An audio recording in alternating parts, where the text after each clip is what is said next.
Good afternoon, everybody. Welcome to our Rotary Coastal meeting, and we're just happy to have everybody with you. Of course, if you haven't already called in, if you're just viewing this visually, please do call in with the phone icon. Please also silence your devices so that we can kind of keep the background noise to a minimum during our presentation. Philip, I'll pass it to you. Very good. Thank you, Charles, and welcome to Rotary Coastal Club. And we are an online Rotary Club, part of Rotary International District 6200. And we'll go ahead and get started, Charles, with our Pledge of Allegiance. It's customary in all Rotary clubs in the United States that we honor the flag and honor our country by reciting the Pledge of Allegiance. So if you want to join me either silently or orally, depending upon your situation, please do. Our Pledge of Allegiance to the flag of the United States of America and to the republic for which it stands, one nation, under God, indivisible, with liberty and justice for all. The next Rotary tradition is the four-way test. When Rotary was first founded in Chicago, a group of businessmen were gathered together and they were trying to figure out what kind of a service organization they would be and what would be their values that they would hold most dear to their endeavors that they would find themselves in. They came up with a four-way test, and it's of the things we think, say, or do. Is it the truth? Is it fair to all concerned? Will it build goodwill and better friendships? Will it be beneficial to all concerned? And that really is the heart of Rotary service, is the idea of helping others in ways that they need to be helped and dealing with it in truth, and may it be beneficial, not just for in a relational perspective beneficial, but also in a societal perspective. I think we'll make sure that the things that we're doing are benefiting others for a greater good. Before I introduce our speaker, I do want to catch everybody up on where we are on our, we now have our 20 members and we're going to get chartered. I'm preparing all the paperwork right now, but we've got an unbelievable group of individuals who are currently in the club. Complete Business Solutions. I'm just going to read you some of the companies. Florida Earth Foundation, Rand Gulf States Policy Institute, Bow Brothers Construction, Earth Balance Corporation, the United Homa Nation, Gulf Coast Testing, Louisiana Division of Administration, Rotarac at LSU, Lytle Farms, Cremiana Zimmerman Capital Ventures, America's Wetland Foundation, ERA Estuaries, Carbotech Chemical Supply, CT Co. Shipyards of Louisiana, Acres and Whizbar, and Engineering Leadership. These are just some of the companies of individuals that are in our club who are interested in coastal issues. If anyone on the call would be interested in joining our club, love to have you as members and join us on this great adventure as we get this thing cranked off and rolling.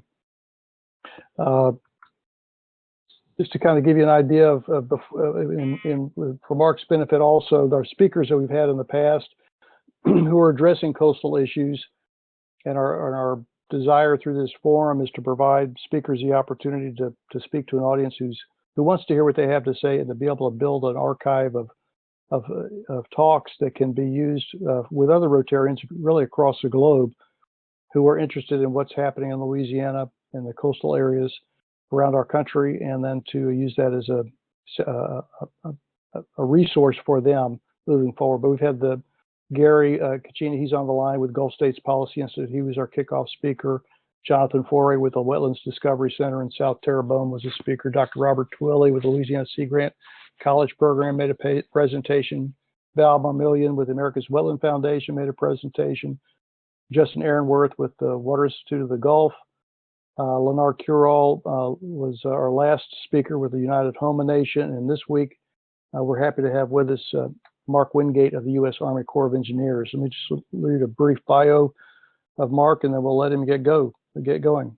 Mark Wingate, he's a registered professional engineer, and he serves as the Deputy District Engineer for Programs and Project Management for the U.S. Army Corps of Engineers, New Orleans District. Mr. Wingate is delegated full authority for management decisions related to all major district civil, environmental, and support for other programs and projects. These projects include flood risk management, storm damage prevention, navigational projects such as channel improvements, and lock and dam construction, environmental and coastal restoration sustainability, river stabilization, and harbor development. And with that, Mark, I'm going to let you get kicked off, and as one engineer to another, have yourself a blast today. You know, I appreciate that. It is certainly my pleasure to be here with you all this afternoon, and I appreciate the opportunity to do this presentation. I have to admit, it's the first time I've done a presentation with the E-Rotary Club, so it's quite exciting from that perspective. I've also shared with Colonel Clancy, our commander here at the New Orleans District, that I'll be presenting this afternoon, so I know he was excited about that as well. So again, thanks, and with that, I'll go ahead and get started, and I'm assuming everyone can hear me on the line okay, and I'm assuming the slides are showing up, so if they're not, let me know. If they're showing up well, I'm going to keep on going. There you go. Next slide, please.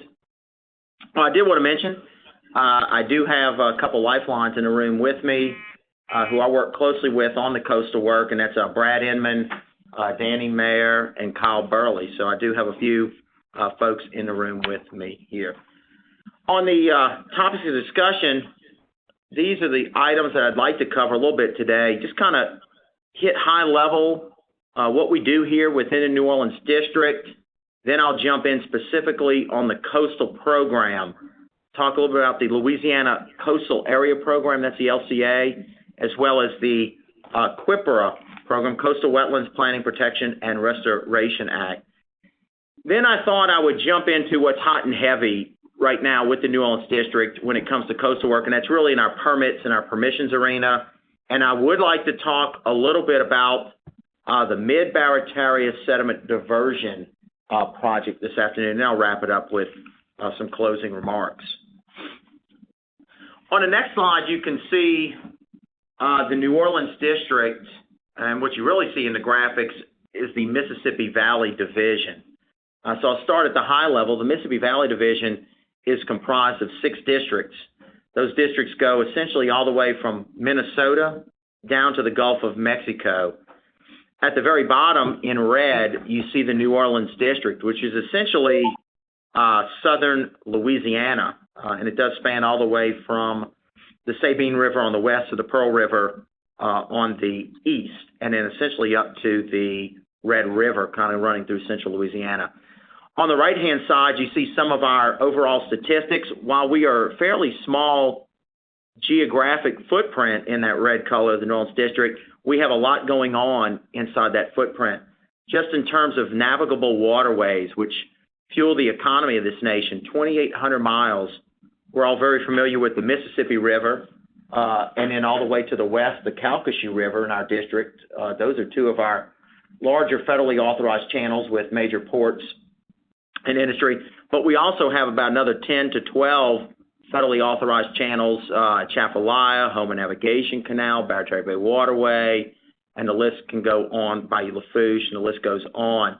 But we stay very busy with those waterways. We also have almost 1,000 miles of Mississippi River and tributaries levees. Those levees are primarily located on the Mississippi River as well as in the Atchafalaya. So those are part of the Mississippi River and tributaries levee. You know, I'll throw in a little line here when it comes to coastal restoration, because that's going to be our focus.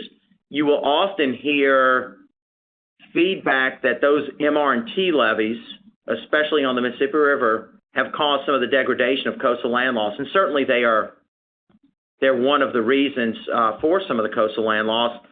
But it's real easy to forget that at times the Mississippi River actually gets high. And in fact, as of today, the Mississippi River is extremely high. We have a major flood passing through the Louisiana area as we speak, and we sit here today. And the reason I'm able to be on this phone is because we actually have the Mississippi River and tributary system.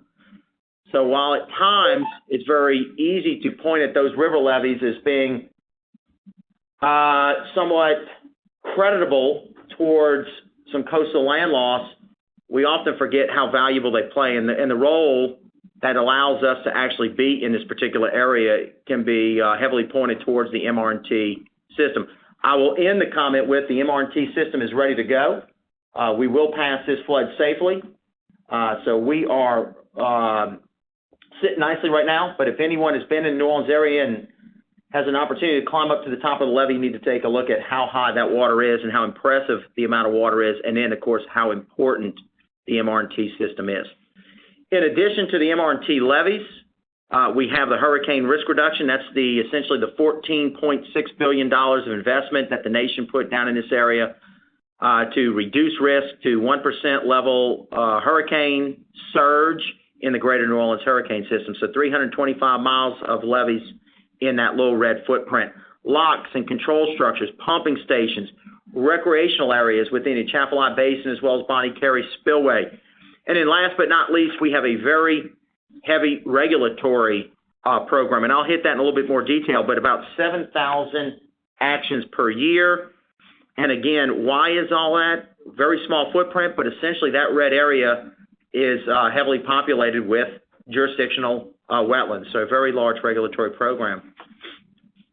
Moving on to slide 4, just talk about our budget that we receive here annually within the New Orleans District. It's a little over a $300 million. I know this slide shows 358, but when I typically think of our budget, somewhere between 300 and 350 million. What I'd like to draw your attention to is the pie chart. If you look at the green, which is the operations and maintenance piece of the pie, and then as well as the MR&T piece of the pie, that makes up the majority of our budget. That includes a lot of navigation dredging. It includes channel improvement work along the Mississippi River levees.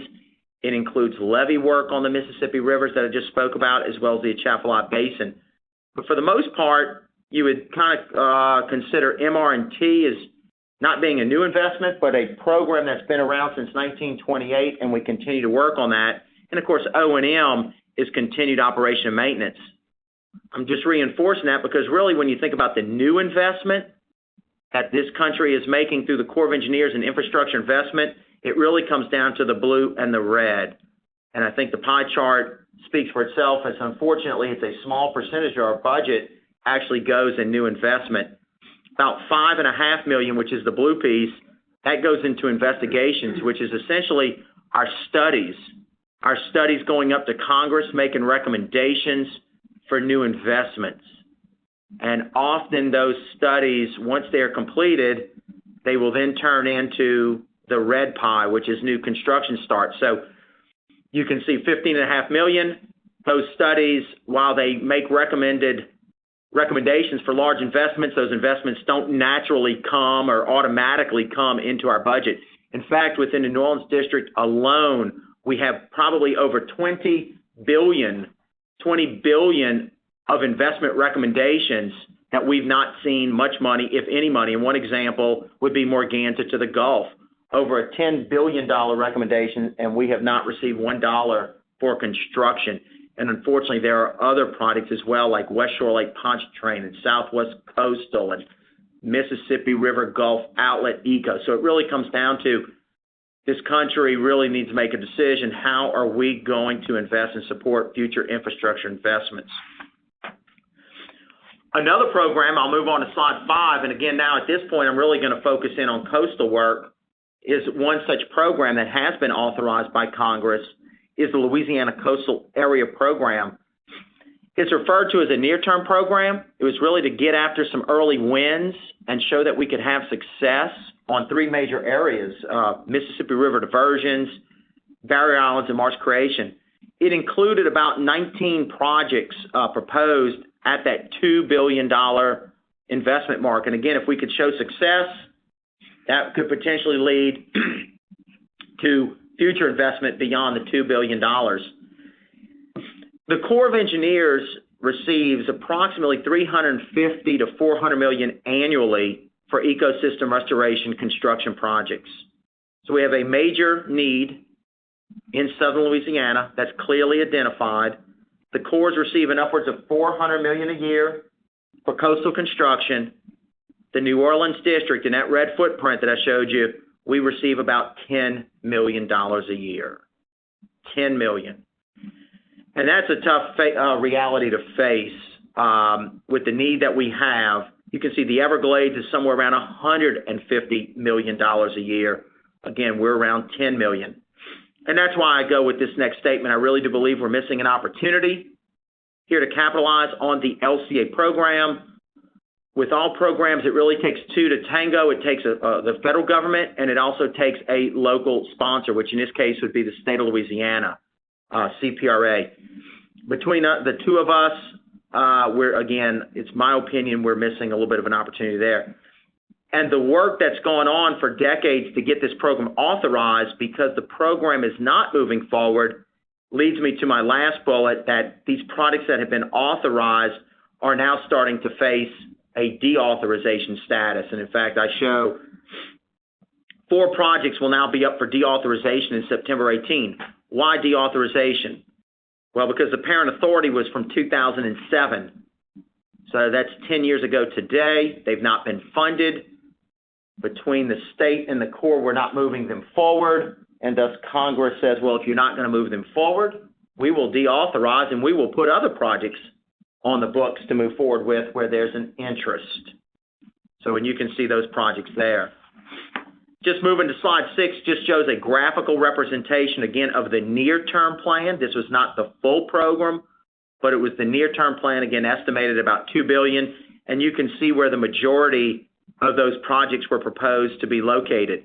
Many of these programs can now be found in the state's master plan. The state, I believe, has an interest in moving some of these forward via their state master plan and using funding sources that they have identified and or will identify in the future. And again, these projects primarily consist of diversions, barrier islands, and marsh creation projects. Another program that we work here at the Corps of Engineers is QIPRA. Apologize for it not being spelled out. I guess that's because our guys here know it so well, but it's the Coastal Wetlands Planning, Protection, and Restoration Act. For those that are not familiar with it, it's led by 5 federal agencies, with the Corps serving as the chair of that task force and the association, and the state of Louisiana. So it makes up 6 total agencies, 5 federal and 1 state. Just high level, 210 coastal projects approved to date. So QIPRA is all about getting into coastal Louisiana and coming up with very similar projects that I mentioned in LCA, but typically a little smaller than what LCA may have afforded. So it's all about kind of an incubator type program to show what types of projects would work well in coastal Louisiana. I will say this is one of the long-term programs that continuously provides funding for coastal restoration work in coastal Louisiana. It's about $80 to $100 million a year for investments in coastal Louisiana. Again, you can see 210 projects approved to date, dating over about the last 27 years. 108 of those have been constructed, and you can see the numbers that are currently in construction as well as under engineering and design. Typically each year, QIPRA brings about 4 new projects to the table in the engineering design phase, and will recommend about 2 to 3 going into construction. So a very important program for coastal Louisiana. It's just unfortunate the need just far outweighs the funding on the QIPRA program, even at an $80 to $90 million investment per year. It has provided considerable lessons learned for future investment in coastal Louisiana. It shows and it paves the way for future investment, but that's essentially what that type of revenue brings to the table. One other piece that's important that QIPRA has brought to the table and continues to bring to the table is long-term monitoring and data collection, and that is referred to as the Coast-Wide Reference Monitoring System called CREMS. It's a pretty substantial investment, each year $10 million, that not only QIPRA, but many other agencies, private individuals, businesses, recreational users, you name it, can take advantage of that CREMS data set, and the QIPRA program continues to make that investment through task force approval of $10 million a year in that data system. Next slide just shows you a graphic chart. It's not an eye chart or an eye test, but don't ask me what all those dots represent, so I just hit it at high level. It does show that we have a pretty good distribution of QIPRA projects throughout coastal Louisiana from west to east. So I think we've got good lessons learned and good projects that have been implemented in there, but the unfortunate reality is that while there's a lot of dots there's a lot more coastal area that needs attention to it. So there's considerable unmet need. Again, Quipper can try to touch on it, try to find some solutions, and hopefully point the state and others and federal government on other types of projects and needs that are required to get after coastal sustainability. So it really brings me to our next slide. I mentioned about the Louisiana Coastal Area Program that was authorized in 2007, reauthorized in our Water Resources Development Act of 2014. But we're really seeing an evolving role here for the Corps of Engineers when it comes to coastal Louisiana.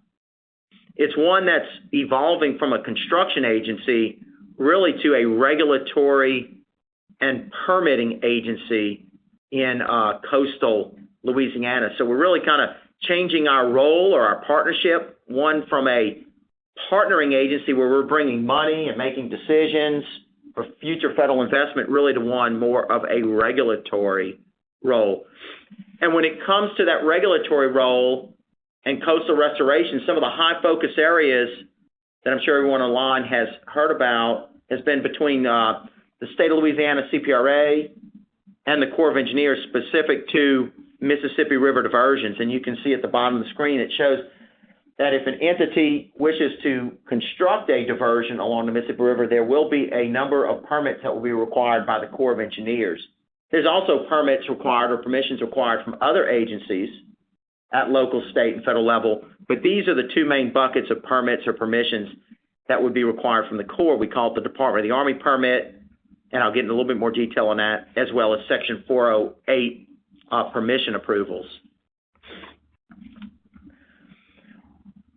And before I hit specific to diversions, I want to give a little perspective on the permitting workload that we perform annually in that little red footprint that I showed on a few slides back.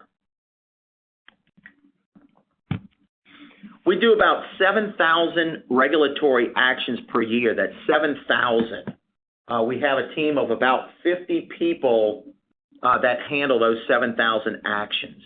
Now, not every action results in a permit, but there's still quite a few permits that we issue within the New Orleans District. And again, I attribute that to that for the most part, we're in coastal Louisiana, and coastal Louisiana is heavy jurisdictional wetlands. So we do about 2,400 Department of the Army permits annually. That's a combination of Section 10 as well as Section 404, where we're talking about disposal material within regulated wetlands, or Section 10 working in navigable channels. In addition to those permits, we work with applicants on determining what is in fact a wetland or a jurisdictional wetland. We'll call those JDs, or jurisdictional determinations. You can see here we do about 4,500 of those per year. We also get engaged in mitigation, mitigation banks. We do about review of 20 to 25 annually. And then you can see processing time, the typical time that if you take the 2,400 permits, how long does it take us to turn a permit? And I bring your attention to maybe the programmatic general permits and the nationwide permits. That's where someone comes in with an application and we can fit it within essentially an already approved process, a programmatic permit process, if you will, and we can typically turn that about 3 to 4 months, versus if someone's coming in with a permit application that is unique and is under an individual permit, that takes longer, and that will typically run us about 10 months. Again, many permits I see a year to a year and a half. Certainly those that I receive phone calls on are in that time frame, but there's many I do not receive calls on 2,400 permits annually. So there's many that can get out the door pretty quickly, but that's not suggesting that some do take considerably longer than these time frames as well. To develop a mitigation bank, you can see that takes quite some time, and that's running about 2.5 years of activity or time frame. Okay, now I'd like to talk a little about Section 408. This is not a permit, but it's actually similar. It's called a permission that many in our area and across this nation have recently become familiar with. This was actually established under the River and Harbors Act of 1899, so it's been around for quite some time. But in a nutshell, what Section 408 does it provides authority to the Secretary of the Army, who the Corps of Engineers works for, is the Secretary of the Army, that if an applicant wants to come in and alter or modify an existing federal project, well, they need to seek permission. So if someone wants to come and construct something on top of a federal levee, they would need to work through the 408 process. If someone is going to put some type of improvement in a navigable channel that's federally authorized,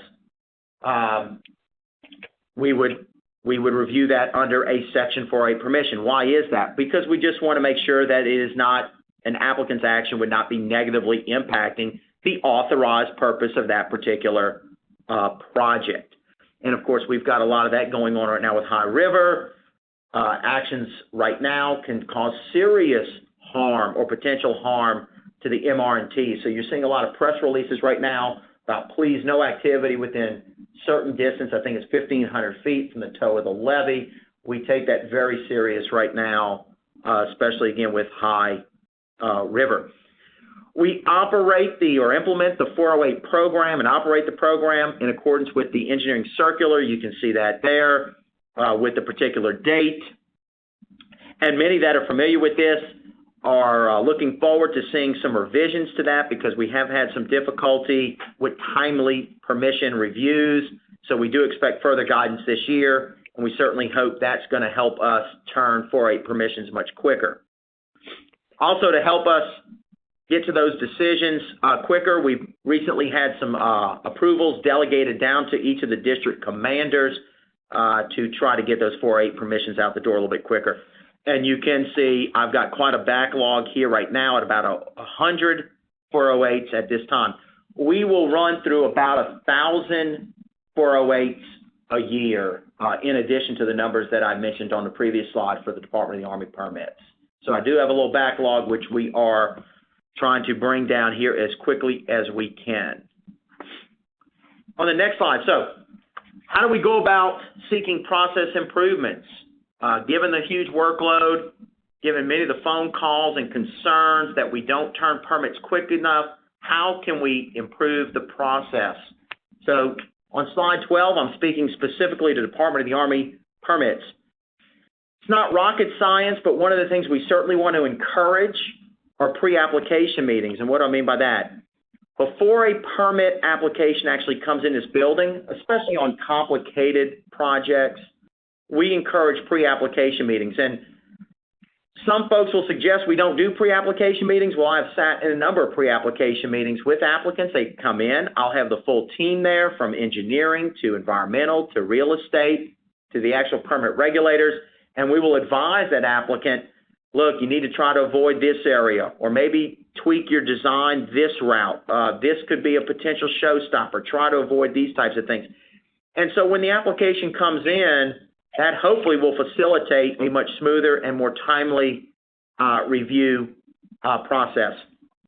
The second item here is it also helps ensure through some pre-app meetings is that the application when it comes in is actually a complete application, that it's answered all the requirements. So again, when it is received by the New Orleans District, we can actually move out with a complete review. Obviously, anytime an application comes in, if we can fit it under one of those programmatic permits and try to hit more of that 3-month and 4-month turnaround versus nearly a 10 to 12-month turnaround. And again, just coordination with all. I can't promise that we can issue permits in a day or 2 days, and everyone knows that very well because we don't do it that quickly. Certainly can commit to coordination and try to at least improve the process through that. So we are committed to doing that piece. On 408 permissions, how do we streamline that? We're going through an extensive review right now of the 408 permission process. We're actually developing a programmatic environmental assessment, note very similar to the regulatory world and the Department of the Army world. They try to use programmatic documents so that when applications come in, they can fit it under that. Well, we're trying to do the same. That programmatic EA will be complete here probably by the end of September timeframe. And it's our intent when that programmatic EA comes in. A lot of these 408 permission requests that come in are very repetitious. We've seen them over the years. We know a pretty good handle on what to anticipate. So if we do a good job at covering all the past type of work in that programmatic EA, then that environmental work will go much quicker when the new 408 applications come in. Just to add about how we're always trying to seek process improvements, the challenges we're having here in New Orleans on 408s is not unique across the nation. We recently had the highest senior leader in the Corps of Engineers visit us, really did a good scrub on some of the challenges we face, and I really do believe that's going to pay dividends to that revised guidance that we're going to get from headquarters in October.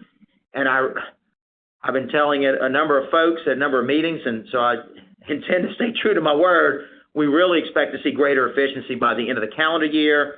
And as soon as this new guidance comes out, we'll be hosting a workshop, again, just to increase that collaboration and transparency with all interested in the 408 process. And I do believe this is going to help us out on the routine 408 requests, things like pipelines going over a levee, signs in the levee, a crossing going over a levee, a pile cluster being put in a navigation channel for mooring facilities. It's these types of continual requests that come through that we've got to be able to turn in a much quicker fashion. And when I say quicker, I'm talking around 3 months is our goal to get to that. In lieu of right now, we're around 12 to 15 months. However, slide 14, even when we improve the 408 streamlining process to try to pull the routine permissions down to 3-month period, you're still going to have complex Section 408s out there. There's been a lot of attention, certainly on this first one, mid-Barataria sediment diversion, and there's another complex 408 that we've been working out in the St. Mary Parish area referred to as Bayou Chene. These types of permission requests that come that are very large, complex, complicated projects. We're never going to get to a point that you're going to issue a permit and a permission within 3 to 4 months. It's just too much work, too much interest, too much complexity. But that doesn't mean that transparency, engagement with others, pre-application meetings, all of those types of things are going to be critical to trying to drive to a more efficient process. And with that said, I wanted to spend a few moments talking about the mid-Barataria sediment diversion. This is a major project, and if I can speak on behalf of CPRAB, Coastal Protection Restoration Authority Board, I would tend to think this is certainly one of their top priority, if not their top priority, coastal restoration projects. It's a key component of their state master plan of 2017 to rebuild, sustain, and nurture coastal Louisiana in the Barataria Basin. This is a diversion located on the west bank of the Mississippi River. You can see in the graphic it's estimated at a 75,000 cubic feet per second diversion that will extend from the Mississippi River, will cut across Plaquemines Parish, across Highway 23, and then extend to the back levee, and then enter into and allow water and sediment and nutrients to discharge into the Barataria Basin. If you're not familiar with the term cubic feet per second, this would be 75,000 CFS. That is a large flow rate. 75,000 is about the size of the Missouri River. So this is not small. This would be a large flow. And of course, with large flow could potentially come some very large benefits in terms of amount of sediment and nutrients. But unfortunately, some would argue it also comes maybe with some negative impacts. And those are the types of things that need to be considered through the permit and permission process. We have daily coordination going on right now on this particular permit application, not only with the state, CPRAB, but other state agencies, local agencies, and many federal agencies. At times I will often mention, while it is complex enough about the construction and the direct footprint impacts for construction, it's really about the operation of the structure. While it is shown as 75,000 CFS, again, speaking on behalf of the state and reading the permit application, they do not intend to operate it at 75,000 CFS every day, 365 days a year. The intent is to operate it at a full, wide open throttle, if you will, during high river seasons. And the reason why is because that's when you have the highest opportunity to capture sediment. So you would expect to see a pretty full flow 2 to 3 months a year on the project. But again, that is the key when you go through the permission and permit process and the environmental reviews is what does the operational plan look like, not so much about the construction of it. While the construction will be reviewed, the tougher part's going to be how will it be operated and what will the resulting impacts, both positive and negative, be through the operational scheme.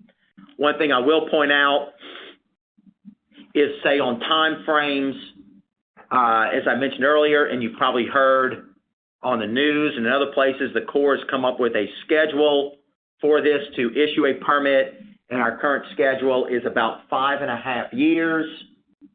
It ends in around the middle of 2020, October of 2022 is our current projected date, and I will cover that in a little bit more detail in some slides, why so long.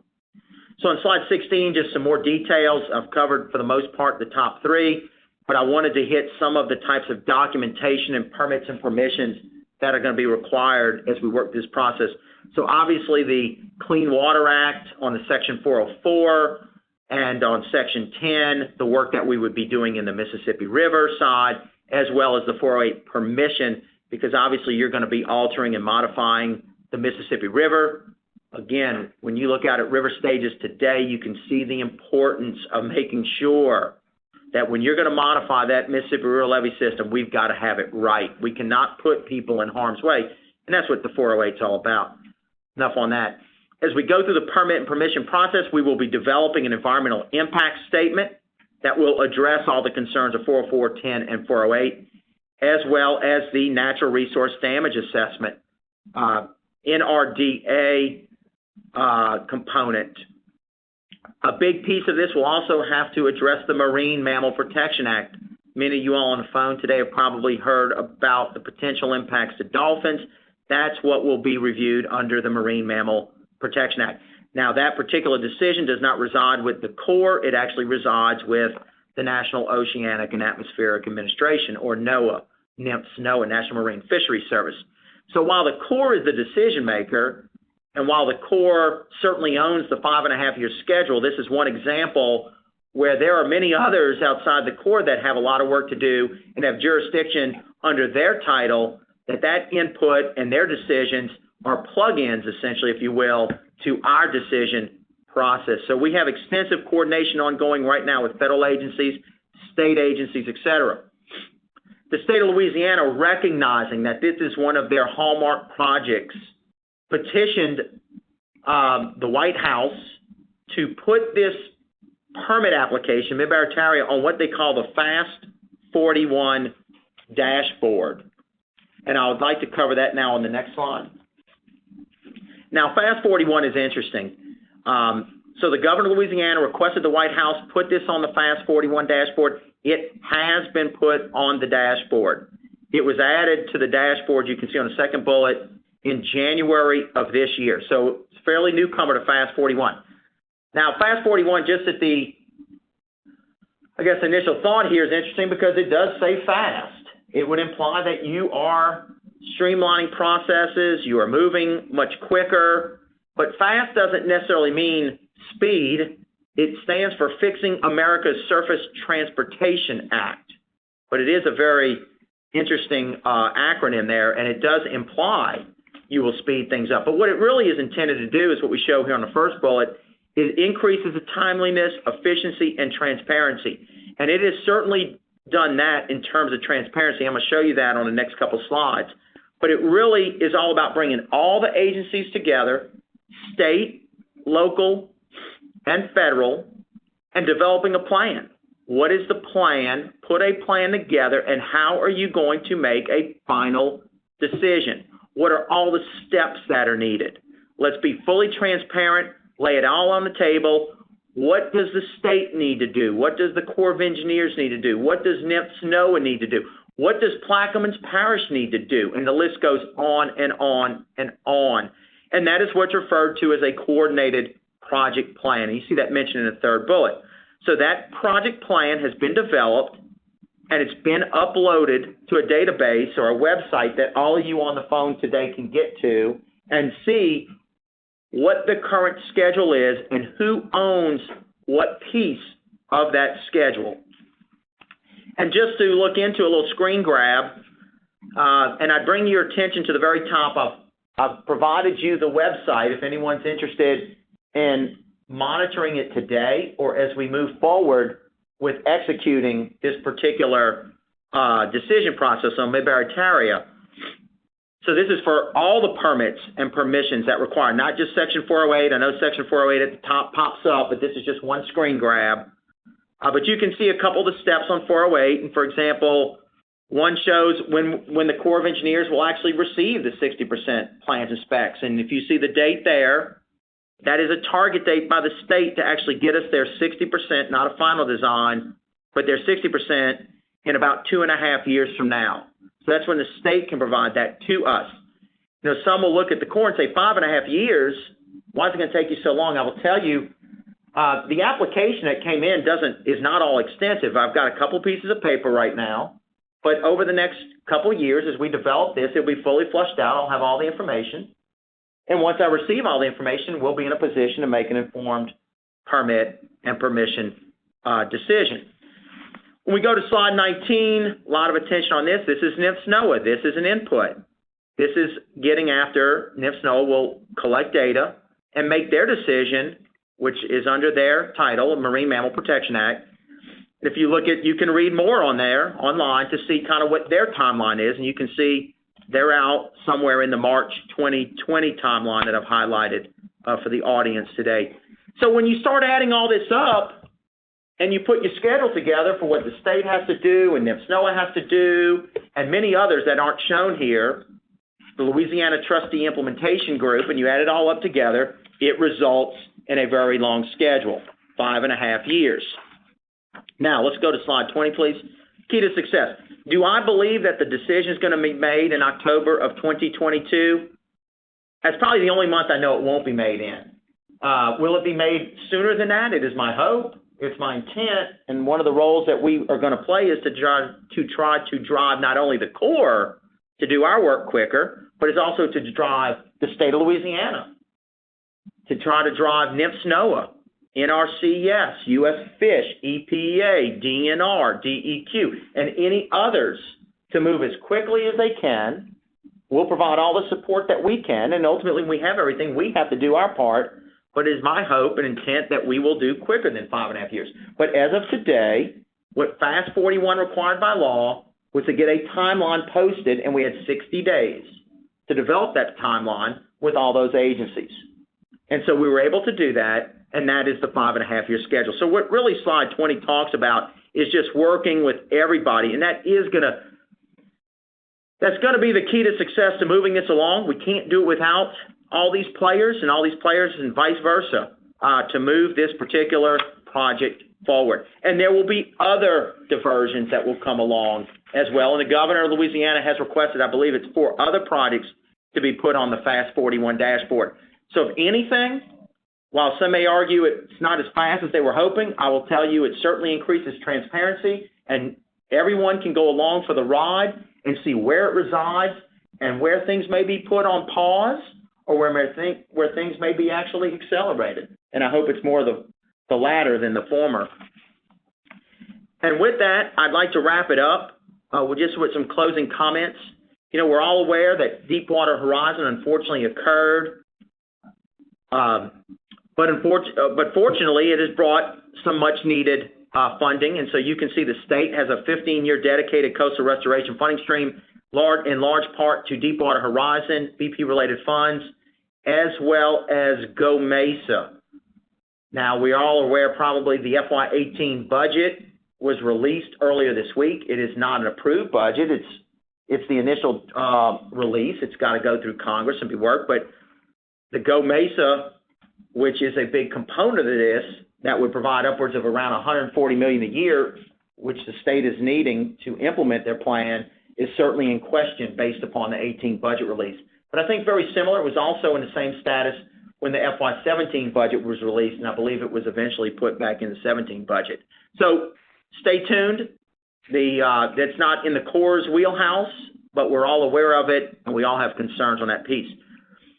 You heard this at the very onset of my presentation. For the most part, the Corps of Engineers outside the regulatory arena is not playing a large role right now in implementing the state's master plan. It would be my hope and intent that we can change that, but as of today, we're not leaning on the LCA program all that heavily. We'll do whatever we can here at the Corps to make that maybe a more enviable or beneficial program and what that takes with the state. We're going to continue, obviously, to push that QIPR program forward. Some of you all who track QIPR were probably tracking that becomes deauthorized in 2019. We recently believe we have found some previous laws that may have actually removed that deauthorization, and it may be authorized into perpetuity. We are working through those previous legislations to ensure that is correct, but we believe that QIPR is not going to be deauthorized in 19 as some were tracking. And I will close with just saying we stand here ready, willing, and able to support the state and others to move the coastal program forward. And with that, I conclude my presentation. Thank you, Mark. Great presentation and lots of information there. I was, Charles, if you want to open up the mics and questions with the participants, maybe let's go ahead and try that. I believe everything's open if anybody wants to comment, or if not, you can post a chat bubble. Does anyone have any questions for Mark? This is Gary, if I may. Mark, first of all, thank you so much for doing this. I thought I knew what was going on, and I learned a lot. I got to tell you, I get phone calls from the media all the time asking me, why will Mid-Barataria not be approved until 2022?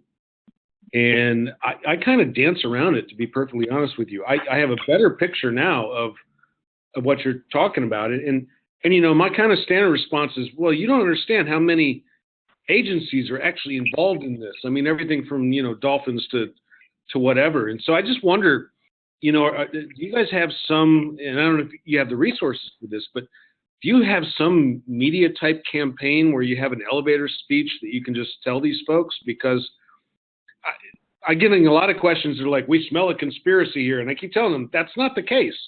There's a lot of stuff that goes into this. But I guess I'm just asking, what is your messaging campaign to let people know why it is the way it is? You know, I think some of our overall messaging, and I've got Brad Inman in here because, in fact, he just recently presented at the CPRA board on this. And so, Brad, if I miss some points you want to reinforce, but it's pretty simple. You know, it certainly is a complicated effort. It requires work by all, but it's really a team sport. This is not just the Corps of Engineers doing this. This is many, and it's going to take many to perform their required actions to make a decision. So I think that's the overall messaging. It's the team sport. We're going to try to move that schedule along as rapidly as we can, and we'll push where we can. Another piece of it is we need to make a very well-informed decision. And I've heard Colonel Clancy say this in public. He could make a decision much sooner. But if that decision is not made with the right amount of science, because regardless, we do believe we're going to be challenged on our decision. And so if we don't follow the administrative process and procedure, we will lose in a court of law. And we will actually have a longer time frame. So we've got to do it right. We are going to do it right. And the time that it takes, we're going to have to take that time, but we will continue to push. But it is a team sport. And I think, Brad? Well, thanks, Mark. I would just add that, you know, we really haven't developed a campaign to try to get information out there, but whenever asked, and I've been asked by some staffers in Congress, et cetera, I point out the fact that if the state had every permit right now today, it really wouldn't matter because they have not yet even selected an engineer to design the structure on this particular project. And so they're not anticipated to come online until August of this year. And this is potentially a $1 billion project. And to design something like that, and the fact that it's going to be in the Mississippi River levee that Mark was talking about that has a huge public safety part for us, we have to make sure that that is built correctly, and it will maintain that levee and will always protect, and not just for a 50-year life of the project, for in perpetuity, as long as the Mississippi River levees are there, that structure has to protect. So there are a variety of things that have to go on, including some of our friends in other federal agencies like the National Marine Fisheries that have to address marine mammals. Extraordinarily complex, and that hasn't even talked about that this is not everyone out there supports this project. We know that the oystermen, a lot of the fishery organizations are lining up right now to actually see if they can stop this project. And so again, if we need to be fast and move forward, but we have to be correct administratively, or we know we're going to get caught with a lawsuit, and it will slow it down even more. So it is probably as complex as a project as the state has taken on, and because again it's on the federal dashboard.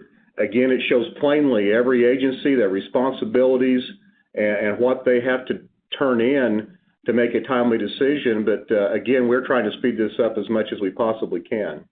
Yeah, no, that's terrific. I really appreciate it. Like I said, I ask because I get asked all the time, and so this helps me to be able to, tell people, what the actual facts are and what's happening here. And I think the elevator speech here is, you got to get it right the first time, otherwise you're going to spend your the next 2 decades in litigation. And so absolutely. So let's get it right first time. All right. Well, that makes a lot of sense.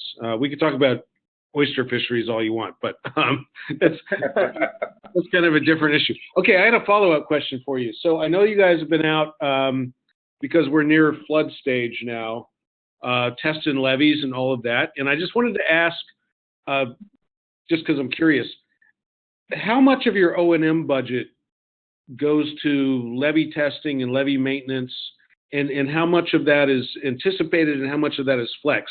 And I ask this as a resident of Broadmoor, by the way, because we did all the modeling. We did all the modeling after the post Katrina system went in place, and I thought, okay, I'm going to put my money where my mouth is and buy a house in Broadmoor that was 11 feet under. But anyway, how does that work O&M wise? Is this something you plan for, or is this surge funding, or what? No, it's planned for. I'll start off with that levee. The levees along the Mississippi River are part of the Mississippi River and Tributary System, the MR&T. Yep. Folks much at higher levels than I, much smarter than I, will tell you that have traveled the globe looking at other flood risk management systems will tell you that MR&T is the envy of the world. It is the finest levee system around. Well, Rand Research will back you up on that, with the caveat, as long as there's O&M funding. And I showed you that pie chart earlier, and yes, yep. So considerable amount of O&M funding as well as MR&T funding goes into ensuring that levee system will safely, not just the levee system, the system, the levees and the control structures will safely pass the flood. So we are fully confident we will pass this flood, but you're right. If funds are not continued to be made and invested, that system will not stand the test of time into the future. So do we need additional dollars? Yes, we do. Not for today, but we can pass body flood, but you've got to continue to make the annual investments. And we're seeing those annual investments continue. So Broadmoor specifically, New Orleans area, upstream from here, your St. Louis area, your Missouri areas, and I apologize, I haven't tracked it that closely in those areas this year. But at times you will see flooding in their areas, and people in New Orleans area don't even realize a flood is going by. So that we are blessed for the system we have. So I'm fully confident telling you, I know you said the Broadmoor area, so we're not far from Broadmoor either. So we have, so the funds are there. They're part of our regular requested budget. Now, at times we do have to get some surge dollars, and that comes through headquarters. So the monies are sitting there and ready to go. So is your, and I'm sorry for those of you who don't have the military background, we can explain if you want, but is your O&M actually in the POM as a line item? I apologize. I'm not familiar with the term POM, but it is a... So the POM is the Project Objective Memorandum, which is the 7-year budget planning that the Department of Defense uses to allocate funds. And maybe I'm getting weeds here, but... Yeah, because we're not military side, we're civil works side, but we get line items every year through the President's budget. And it will be various line items. So you're outside... Go ahead. Okay.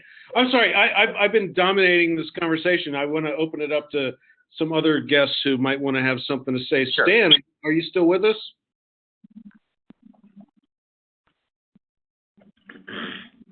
We might have lost Stan. Anyway, well, thank you guys. I really appreciate it. But like I said, I'll yield my speaker here for anybody else who has a question. I'd like to. One of the things I noticed on this is Philip that you in your presentation, Mark, was the number of other agencies that are involved in this process, and I guess if the term "the buck stops here" is the Corps of Engineers the final authority as these decisions are made. You roll it all up, and then you're the one who actually makes the decision. The Corps is the actual decision maker on these coastal projects. The projects that we spoke about today, in most cases, yes, we will be the final decision maker.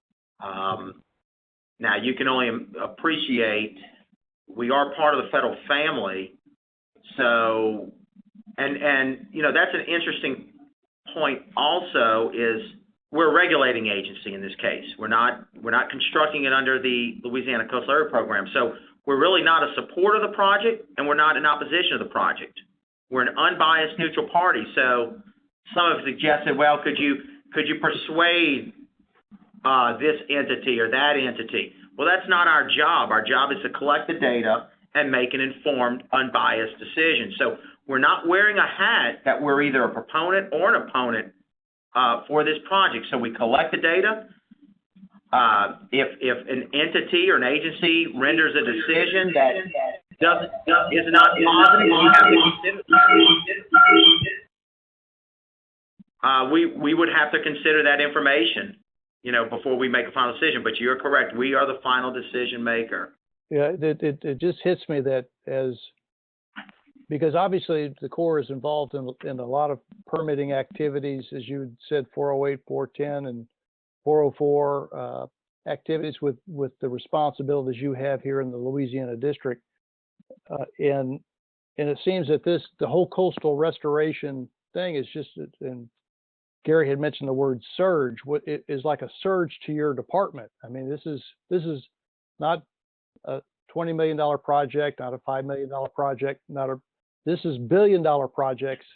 To have the staff to actually just review what's coming in has to be something that you have to be able to manage internally, because that's a big slug coming in. It is. Now, I actually was remiss on one point. On Mid-Barataria, and I would expect on other large complex projects, we will work, because we don't have, through our permitting and permission dollars that we get, we don't have funds there just sitting there to review very, very complex projects. We have dollars to review a traditional or routine permits and so forth. So in this case, we signed what they call a 214 agreement with the state of Louisiana. And it is to actually review and expedite the review process.